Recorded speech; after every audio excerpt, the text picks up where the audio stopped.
Yes, we'll start with you. Go ahead. My name is Joshua Sklar. I am a Jewish student at UT Austin. Anti-Semitism is not a problem I have ever experienced at the UT encampment. In fact, not only are anti-Zionist Jews, such as myself, not at risk at these protests for being Jewish, Zionists aren't either, despite their sometimes overt racism and incivility. The protests are disciplined and peaceful, and the lawn is a place of learning and joy, except for those times when cops start arresting people and cracking heads. Special bills, definitions, and policies around anti-Semitism are not only pointless, they're deeply counterproductive. Anti-Semitism can only be fought in the context of other anti-racist struggles, and quite frankly, it's not the fight that is urgent right now. I reject the fear-mongering of Zionist organizations like the ADL, who see the history of Jewish persecution as nothing more than a tool to defend a genocidal ethno-state. You don't speak for me, and you never will. The Orthodox Jewish scholar Yeshayahu Leibowitz had a name for you, Judeo-Nazis. Your shameful behavior is a Chilul Hashem, a profanation of God's name. You are a blot on Jewish history. I am not usually given to prayer, but I pray that my community sees you as the fraudulent cry-bullies that you are. As for Jews who fear terms like from the river to the sea or intifada, I suggest that you read a book. Don't let the liars who pretend to represent us make you stupid.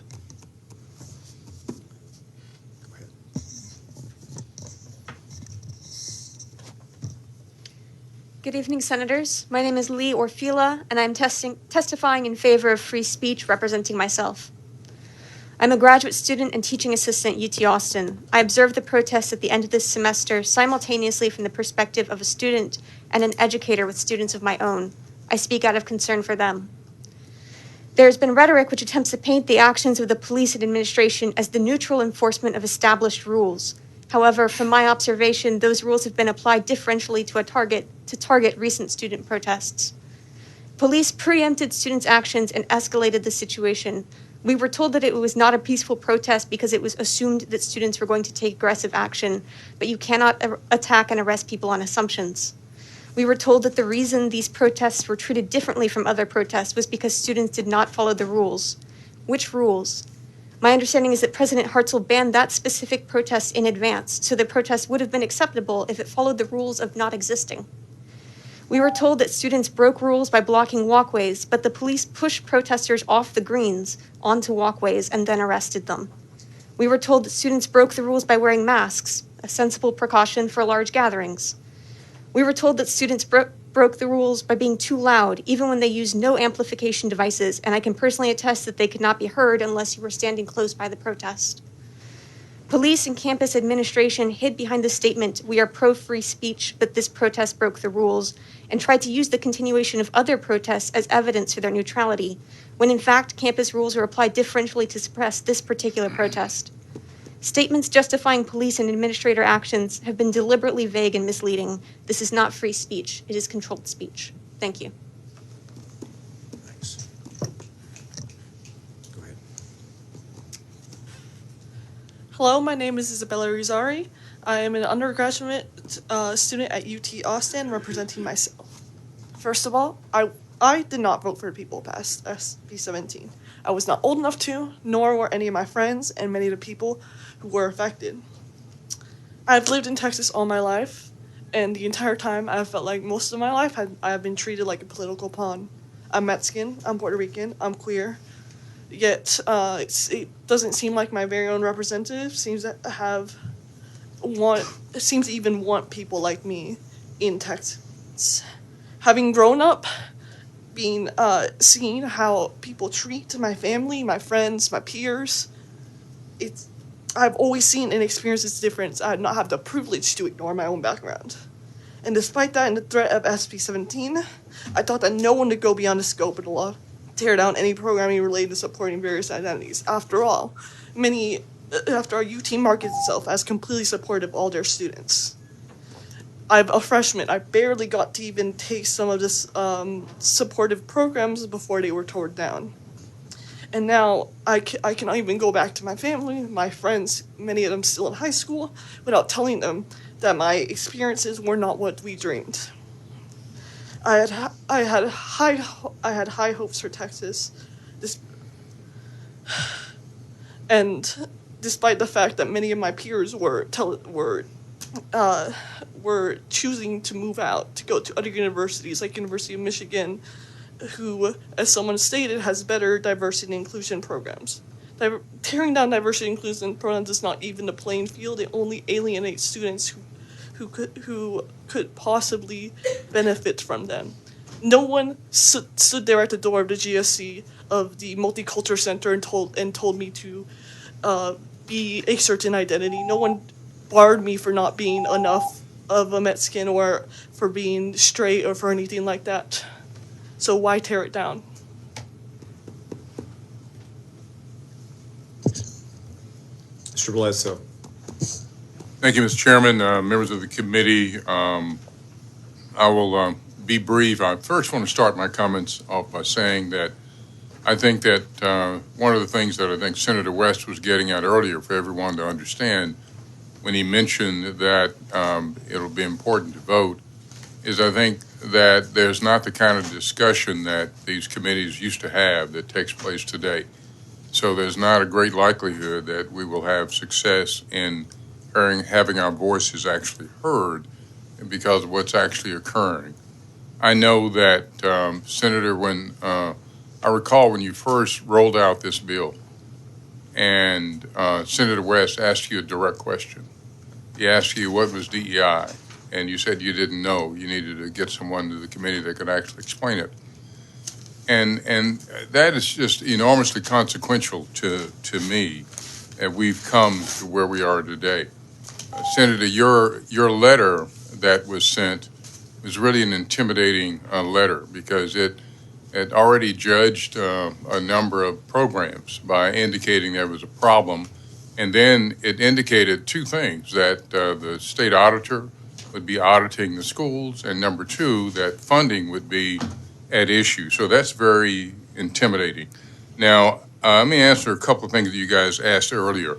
There was a carve-out for the whole issue of the grant funding, but it's a partial carve-out, and it only allows for a partial type DEI program, and no one has availed themselves of it because if you look at the tenor of Senator Creighton's letter, people would be afraid to actually do that. So UT didn't avail itself of that, and the other ones that I've seen reviewed their reports didn't do that either. But now at the University of Texas, for example, the Center for Equity and Inclusion was eliminated. Well, there are six that were eliminated that I have in the program to take care of religious complaints from students was emasculated. Mr.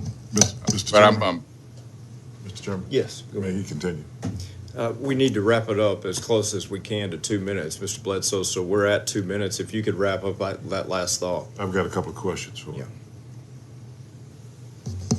Okay. Let me just say that I think that there was an out-of-state issue as well.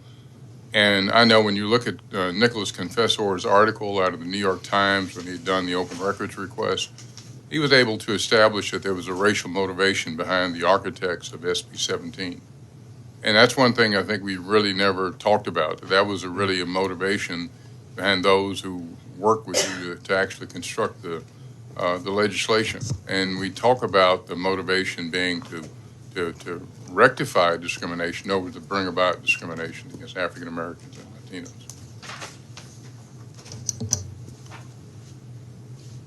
And there were several other things I think you guys asked about that you wanted to know about. The Center for Equity and Inclusion was one of those that was completely eliminated.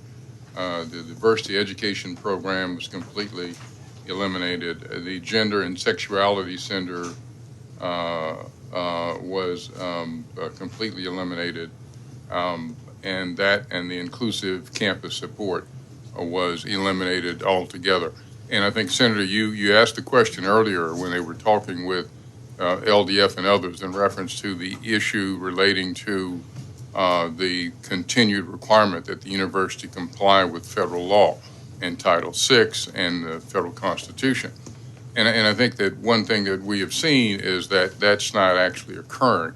What we've seen is examples of, for example, scholarships that might benefit minorities. There's been an email sent to all staff and faculty at the university saying you can't even forward those on your email anymore. And we know of a number of other actions that have taken place that, for example, the idea of having ethical or competence, cultural competence. The University General Counsel has weighed in on that. And what the University of Texas has done is very different from what the university administration has suggested should be done. And so I think that's a very important issue to look at in terms of the problems with the bill, the vagueness, the idea that we've seen many people come before you and they interpret the bill differently. And I think that's one thing that cries out for. We need to wrap it up. Senator West, do you have questions? Now, you had indicated that there were some other areas, but there were 6 areas. Did you cover those 6 areas? I covered the 6 areas. As there were a number of changes. Some were modified. Some individuals was split off from the departments they were working. But the one I mentioned, since we've talked so much about religious freedom today and talked about the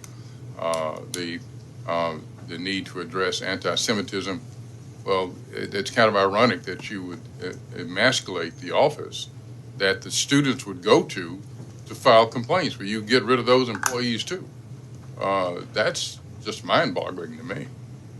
That means that smacks of insincerity. Well, again, Gary, and first of all, Chairman had asked me earlier, did you want to testify? I didn't know that you wanted to testify. I thought that you wanted Dr. Gore to testify. The fact is that I don't blame Brandon Creighton and the Republicans. This is what they wanted. They wanted anti-DEI. They had the votes to get it. They had the votes because people don't vote. And so I don't blame them. I disagree with them. But the reality is that they have the votes in order to amend this. If they are successful during the elections that are coming up, they can amend it any way they want to. Because the persons here that are against this particular legislation, we're not getting the votes out in order to make certain that we change the leadership, or synthesize the leadership, to make certain that we deal with this particular issue. And until such time as we do that, we can cry as much as we want to. But nothing's going to get done unless they're legal. That is true. Unless they, let me finish. Let me finish. Gary, things we've done for this you're not letting me state, finish. Compromises. You're not allowing me to finish, please. Sure. Okay? And what I'm saying to you is this, is that we keep on doing the same thing thinking we're going to get different results. It's not going to happen. Now, you were about to say. I was just going to say that but I read you loud and clear, and you know I agree with you 100%. But I'm saying I think there's another part of that I think that you've been laying out, and I think that is the whole idea that what was occurring here in 2017 and 2015 was the ability to sit down with people and to bring it compromises, whether we're talking about the racial profiling bill, or whether we're talking about top 10 and changing it to top 7, the way that you sit down and say what's best for Texas and you reach compromises. But what I'm saying is at least the voices were heard. That was then, this is now. I know. And so it's a different world, is your point. And so I was trying to allow or put forth a supportive point for what you're saying to people, because we're here engaging in an exercise, but the question is what will come out in the pudding. Because when I look at what the universities have done with their over-compliance, they're going with the first bill that Senator Creighton actually tendered. The bill that actually passed with all the amendments and the carve-outs was not implemented. We see all the student programs that are on the chopping block that have been killed, eliminated, and they're supposed to be exempted from the scope of the bill. We see where the definition of what is DEI has been expanded in all these programs like Monarch that were actually included, and we see where the other alternatives in the bill that allowed you to keep some component part of the DEI program. Not one university has come and said, well, because of our grant funding, we decided to keep these, we modified DEI programs and keep them this way. So it's in there, but it's not. That's true. It's got a lot of work ahead of us. A lot of work. Thank you, Mr. Chairman. Yeah, I just want to say, thank you to the panel. Obviously, all four of you, your testimony is very important to the committee. You may not feel accomplished in that you feel changed today, but we are here, we are listening. We've got great attendance all across the board. In Washington, D.C., there's not a similarity to the Texas Capitol anymore where Jim and Mary Smith as individuals can testify on a bill unless you're invited. Isn't that sad? That is. And in Texas, we make sure that you are heard, even though we don't guarantee to agree.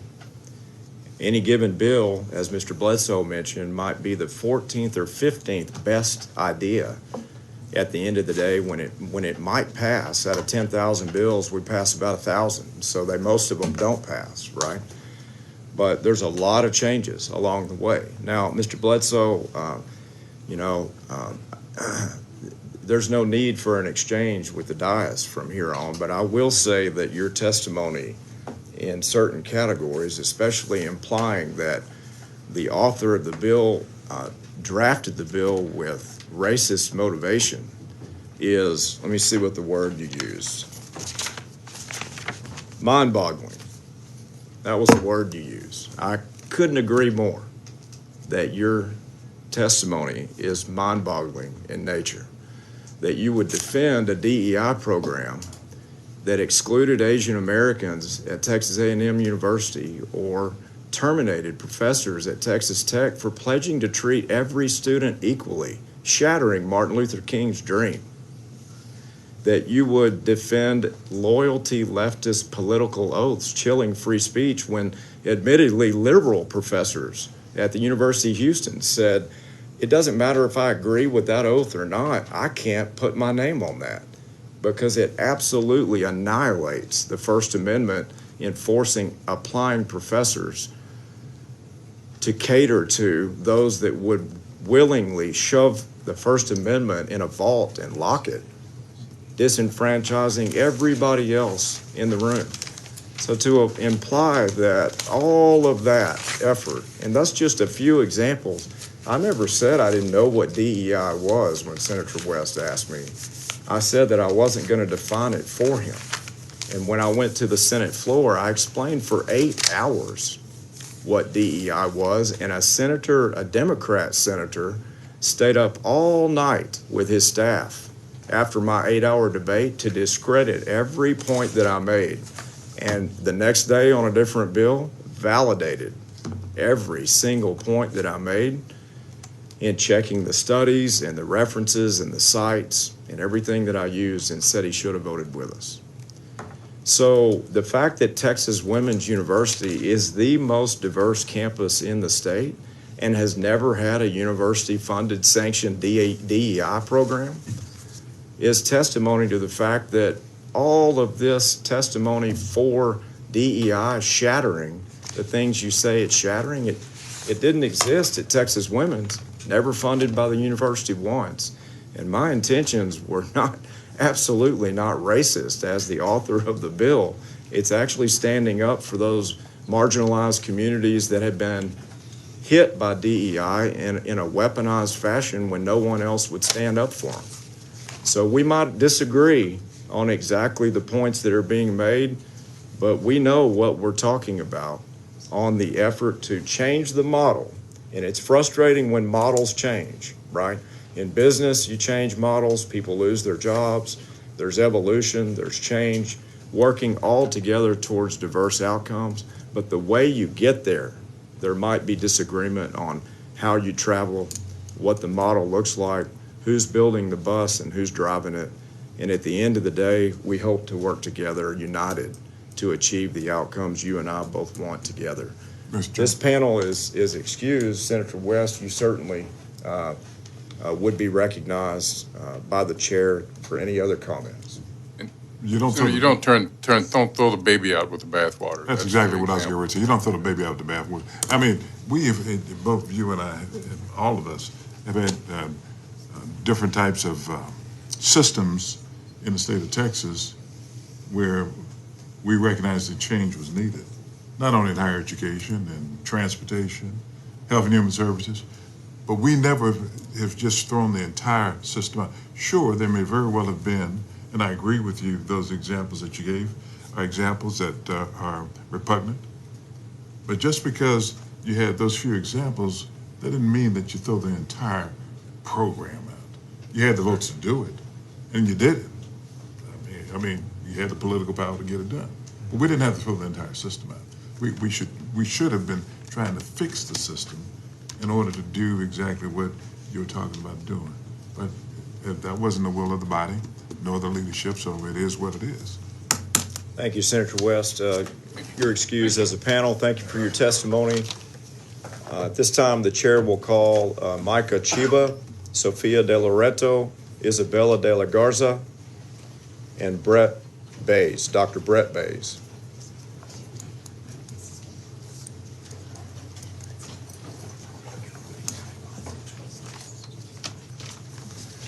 I can take everything else.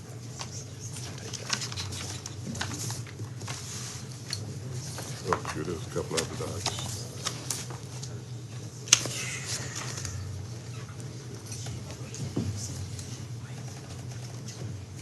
So what?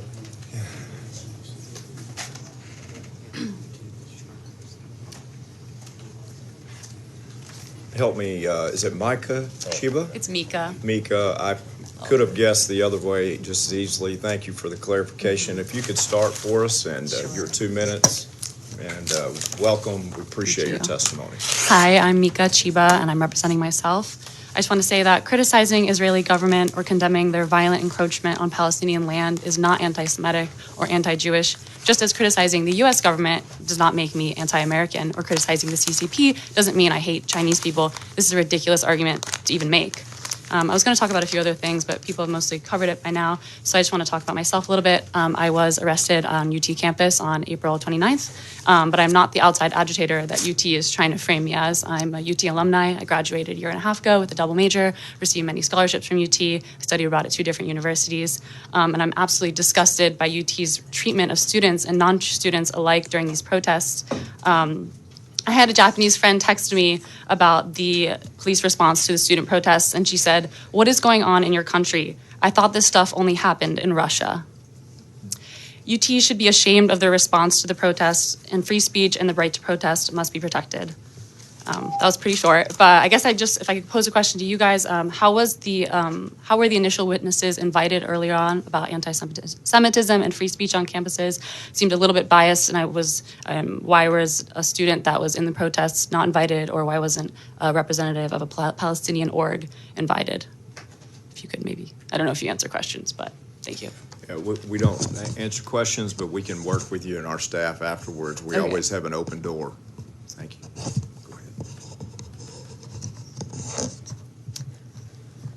Hi, Senators. My name is Isabella de la Garza. I am a UT Austin alumna. I graduated last May, so it's just been just about a year now with my degrees in government and Latino studies. And I'm coming now.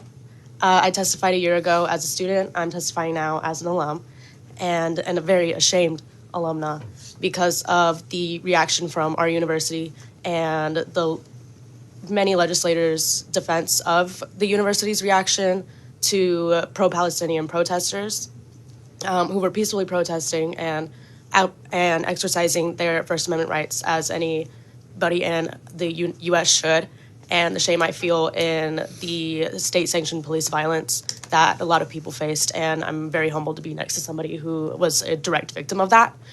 And I'm also coming as somebody vehemently against SB 17, even now as it is law. And Senator Creighton, you speak of your intention before this, and frankly, your intention doesn't matter anymore, because what your intention was a year ago, we're seeing the consequences of it now. After dozens of people a year ago and dozens of people today, I'm feeling a lot of deja vu, because it's a lot of the same concerns and everything that is coming to light that people warned you, including myself, that people warned you about, that people warned the people in favor of SB 17 about, are all coming true. Everything you said wouldn't happen has happened and is continuing to happen. You lied to us. You're all liars, because everything is coming to fruition. Everything we told y'all we were scared of is happening. 60 people at UT Austin alone have lost their jobs, people I know personally, because they were the people who got me through graduation. They were people who got me the job I have now, and I'd like to clarify I'm coming and representing myself as a private citizen. And the shame I feel as an alumna, I'd love to be proud of UT Austin. It was my grandfather's dream school for me and my dream school growing up. So I'd love to be proud of it, but at this point, I can't do that, and I can't stand and I can't sit here in front of all of y'all and say that you're doing a good job, because you're not.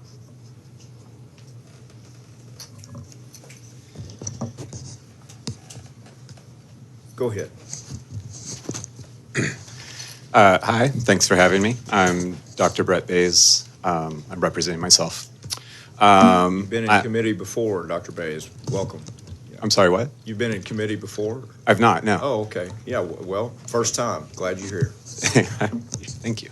I'm a Texan born and raised, a UT Austin alumnus like others here, a neuroscientist, also like others here, oddly enough. And like many others you've heard from today, I am a Jewish person. My mother's parents were Austrian Jews who fled to the U.S. in the 1930s to escape persecution and anti-Semitism. My grandmother was very proud of her heritage, and I'm similarly proud to be one of the Jewish voices that y'all are concerned about with this hearing.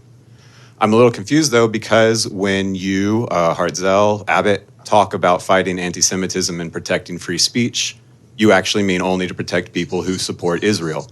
You charge anyone who criticizes the political entity of Israel with anti-Semitism, while ignoring the Jewish voices that are part of that criticism.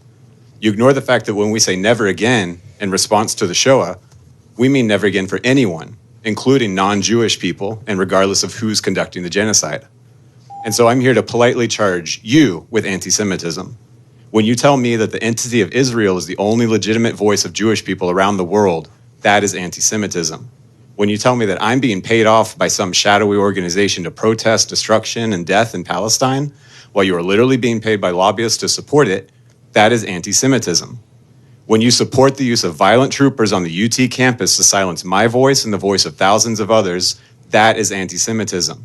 If y'all really believe that it's appropriate to send troopers to suppress people protesting a genocide because you say they're anti-Semitic, then I invite you to order those troopers into this chamber right now to arrest you, to strike you with batons, to pepper spray you while you're standing still, just like they did to me, a Jewish voice. Failing that, I invite you to admit that you don't actually care about free speech or Jewish people. You care about the state of Israel and the money lining your pockets. Thank you. Okay, members, any questions? Appreciate your testimony.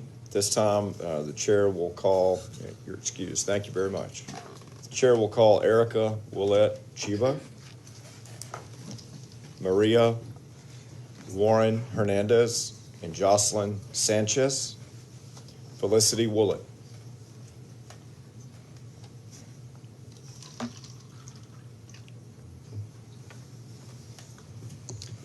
I can start. My name is Erica Willett Chiba. I'm a recent 2024 graduate from University of Texas at Austin. I did not attend my graduation because I feel so deeply ashamed of UT at the moment. I do not feel proud to say that I'm a graduate from there right now. I would also like to reflect on something that happened on campus. Someone already mentioned it, but back in the fall of 2023, just last couple semesters ago, first day of classes, I walk on campus, and there's a group of men standing outside the union holding signs that say that women and slaves and land are property, and that if I get raped, that it's my own fault because I was asking for it.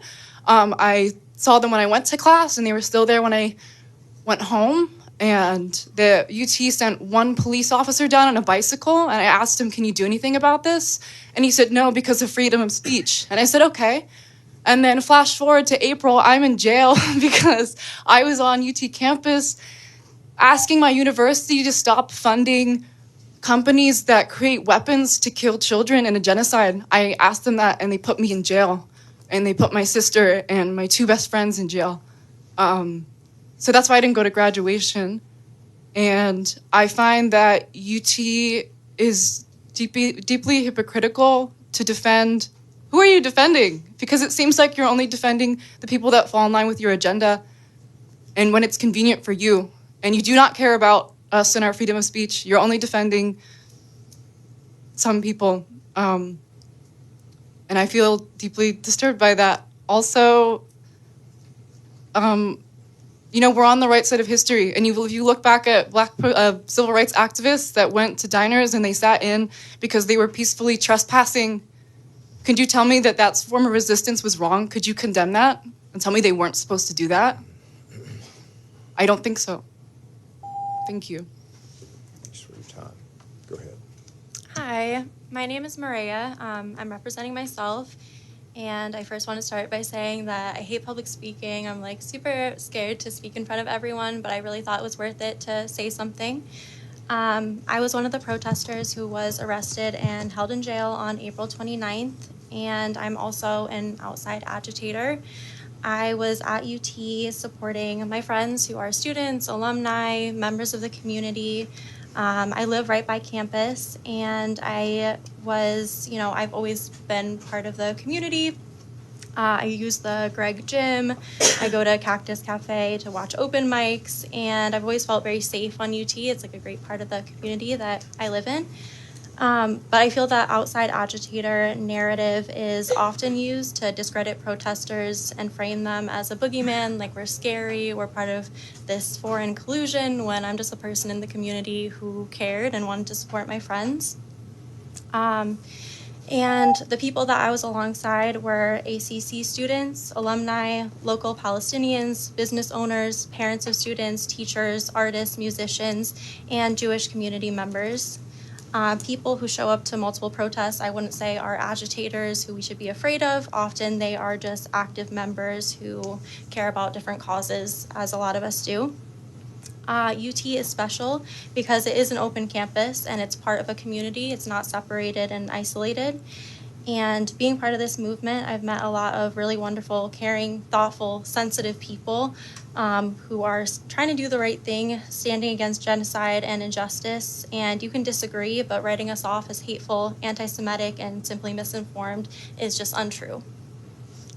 That's all. Thanks for your testimony. Members, any questions? Okay, appreciate you. Chair calls Jim Kuhn, Ricardo Martinez, Jordan Twombly Ellis, Alicia Perez.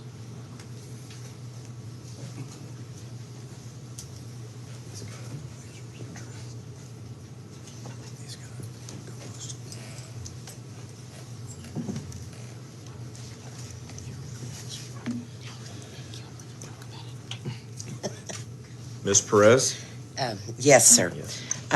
Good evening, and I'll try to use my 2 minutes quickly. My name is Alicia Perez Hodge, and I am part of Lyndon Johnson's Great Society.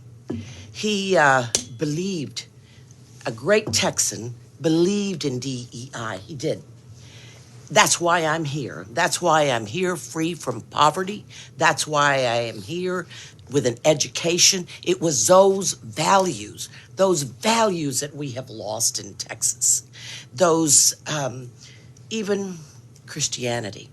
I know, Senator Crichton, that you say that you're not racist. I want to believe that with all my heart. Yet when you oppose Medicaid for the poor in Texas, who happen to look more like me and Senator West sitting next to you, those are the people that are affected. And that's why some people question, are you racist? Because it's us that are being affected. When you deny critical race theory and the teaching of that, again, it is the history of people of color that you're denying. So the question is, are you racist? I know that I've read a little bit about you and that you come from, well-off family. I do not. And I want you to understand that being a Christian, sir, means spending some time with the poor. It means sharing that love that Christ brought to us. It means charity. It does not mean supporting a man who was a philanderer, who's a liar, who's a cheat, and who is the Antichrist of our time, Donald Trump. It does not mean that. It does not mean doing everything you can to oppress people of color. It is not that. And I just want to leave you with those thoughts, sir, so that when people do call you a white supremacist, as they will, and call you racist, that you wonder why, and look at the things that you are doing and the people you are affecting, and perhaps the answer will be there. Go ahead. Thank you. My name is Ricardo Martinez. I'm the Chief Executive Officer for Equality Texas, the largest statewide organization that advocates for LGBTQIA plus Texans, and we continue to stand in opposition to SB 17. Since the official implementation of SB 17, many of our colleges and universities have taken damaging over-compliance measures to pull programming, close multiple multicultural offices, conduct mass firings of renowned faculty and staff, and eliminate crucial scholarships like the Monarch Program, or face threats of frozen state funding and legal actions by our state leadership, creating not only undue stress, but a culture of fear for faculty, staff, and students. According to a study conducted by UCLA's Williams Institute, anti-DEI legislation has pushed approximately 50% of LGBTQIA faculty to consider relocation to another state. Over 20% of that faculty have already begun those proceedings. 36% of faculty studied considered leaving academia altogether. Equality Texas has been tracking the impact of SB 17 and what it's done to LGBTQI community members through a campus climate survey. In some cases, staff and faculty have been scared to talk to us, but the impact is there. For example, LGBTQIA student groups reported experiencing extra scrutiny to provide programming that was once commonplace. Faculty and staff report SB 17 is making it harder for them to support LGBTQIA students. Faculty have expressed concerns for LGBTQIA plus students' academic performance because supports proven to increase their sense of belonging, safety, and academic achievement have been dismantled. Findings from a Trevor Project 2023 survey also revealed heartbreaking results that nearly 50% of the 2,500 LGBTQ plus young people surveyed between the ages of 13 and 24 living in Texas said that the communities where they live are not accepting or very unaccepting of LGBTQ people. This is simply not acceptable. Our collective hope is that the committee recognizes the damage that has been done in the last 5 months of its implementation and intervenes now before it's too late. Thank you. Any questions, members? Thank you for your testimony. The chair calls Gloria Leal. She's not here. She's not here, no longer. No, she left, sir. Arwen Hallorain.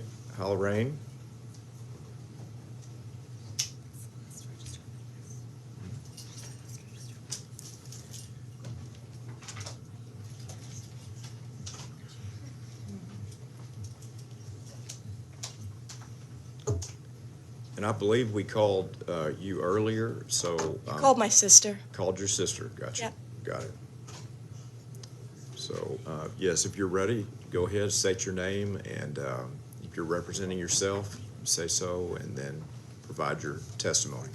Hi, my name is Arwen Heilrein. I'm a freshman at the University of Texas at Austin. I have Jewish ancestry. I'm a daughter, a granddaughter, and a great-granddaughter of veterans of the U.S. military.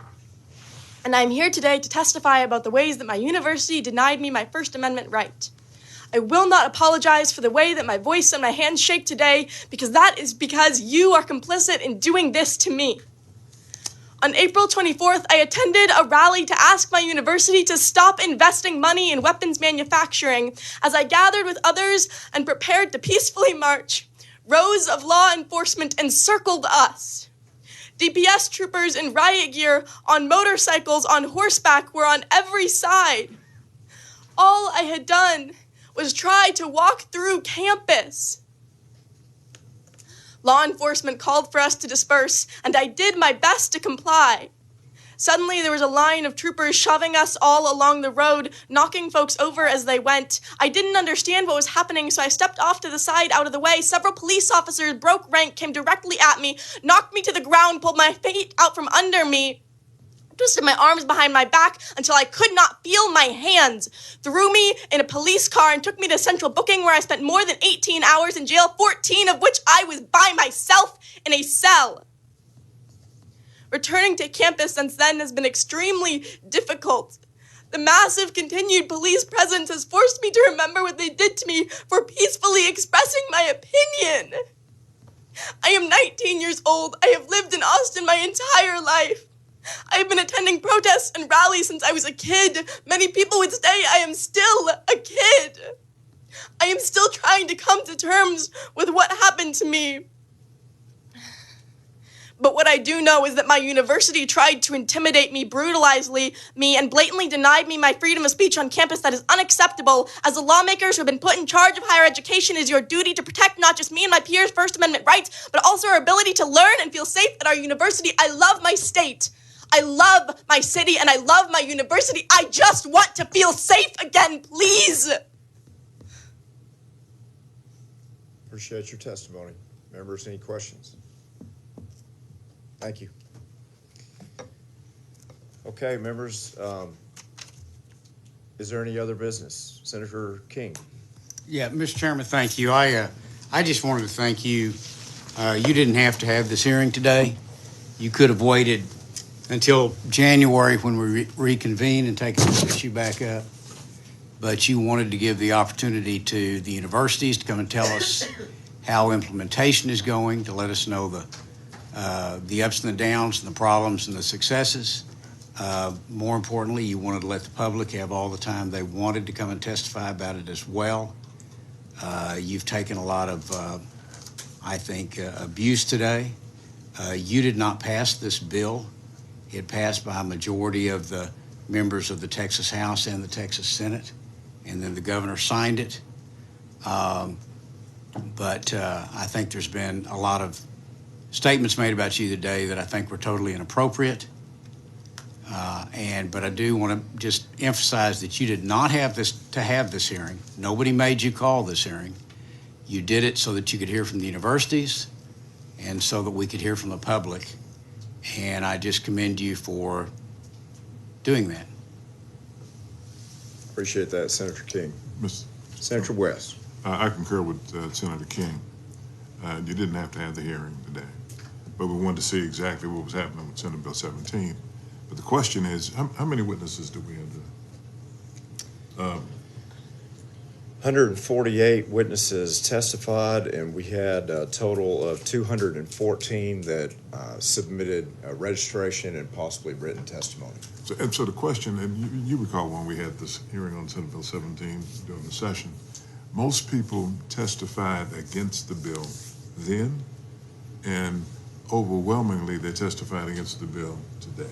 The question is whether or not we're going to listen to them, okay? And I doubt whether or not we're going to be listening to them. I hope we do, but it's kind of up to you as the chair of the committee and obviously the sponsor of the particular bill. So yes, you're right, Senator King. Some disparaging remarks concerning Brandon, but the question is whether or not we're going to listen to the people of the state as relates to whether or not this is a good public policy. Okay, members, any other comments? All right, at this time, the chair will close public testimony. And if there's no further business anyone else would bring before the subcommittee, the Senate Subcommittee on Higher Education will stand in recess, subject to the call of the chair.